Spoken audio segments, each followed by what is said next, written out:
Hi guys. Yes. Thanks for having me here. First of all, I would like to admire your attendance, and I would like to admire your sacrifice to come here today with this cold and traffic and everything. And it's actually the voice we are saying right now. It's yours, and we want to say that we are the hope. We are the hope against all the corruption around the world. We are the hope for justice.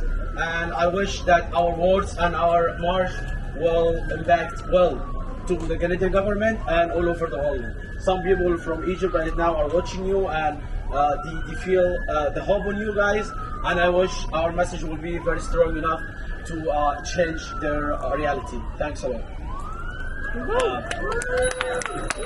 So we believe that hosting the 2022 United Nations Climate Change Conference COP27 in Egypt is a greenwashing for Sisi regime, which is a shame on the world overall.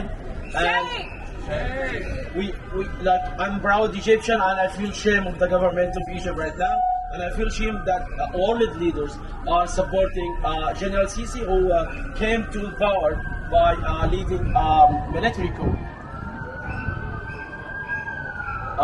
We can say that attendance of even Canadian officials such as the Minister of Environment and Climate Change and other world leaders are giving the green light to Sisi to bring.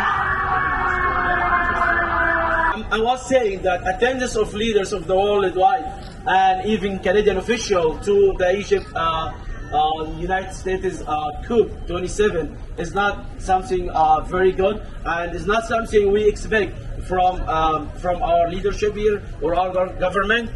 So it's shame on them actually to do that. That's saying the green wash Egypt dictatorship. Egypt is full of human rights violations. Human rights is dismissed there in Egypt. A lot of people are under forced disappear. A lot of people are living their life in a prison. They never see their families for a long time. Right now, when I was driving to this march, my mom told me that her neighbor just passed away 2 days ago because she was attending at court for her husband, and her husband got another 5-year sentence. And he is very innocent guy, and which is made me very, very sad, because this is not only just one.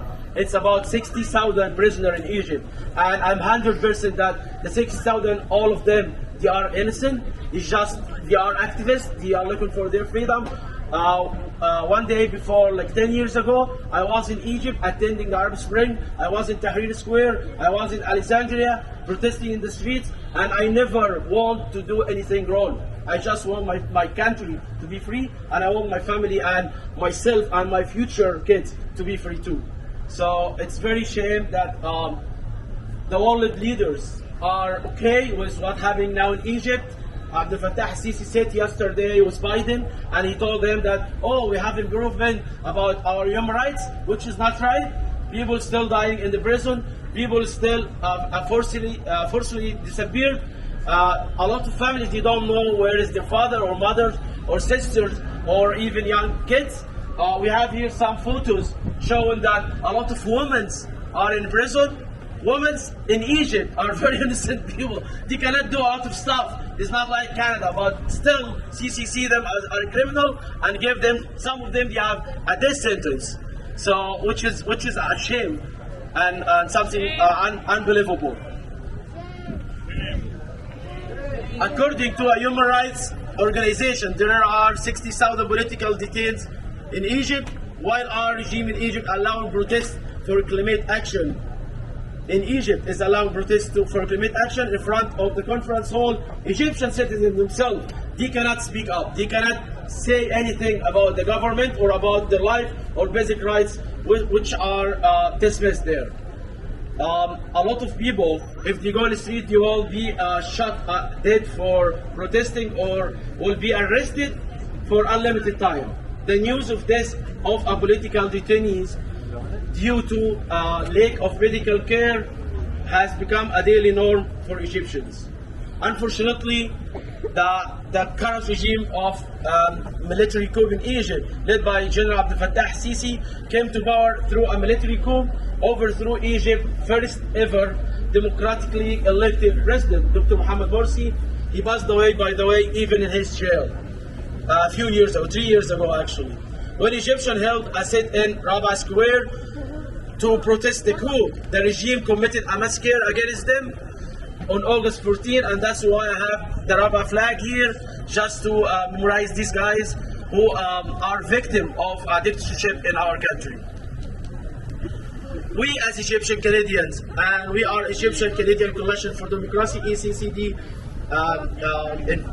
here in Canada, we support the rights of all Egyptians to protest, to reject Sisi rule and call for release of political prisoners. We demand the world leaders to support the right to protest. We call upon Canadian government and international community to stand for Egypt people, for Egyptians, to stand for their human rights, the basic human rights. Yeah.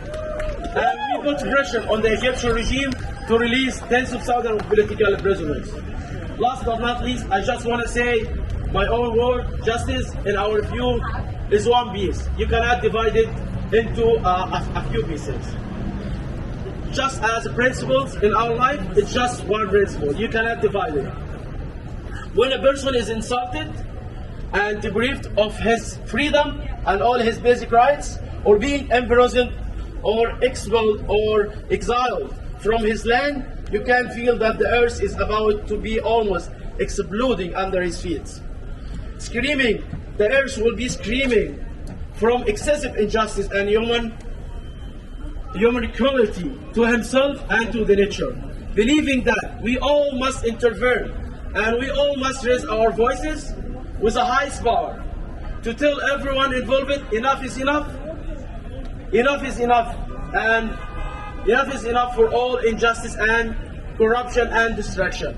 Thank you guys for listening to me, and thank you for your support.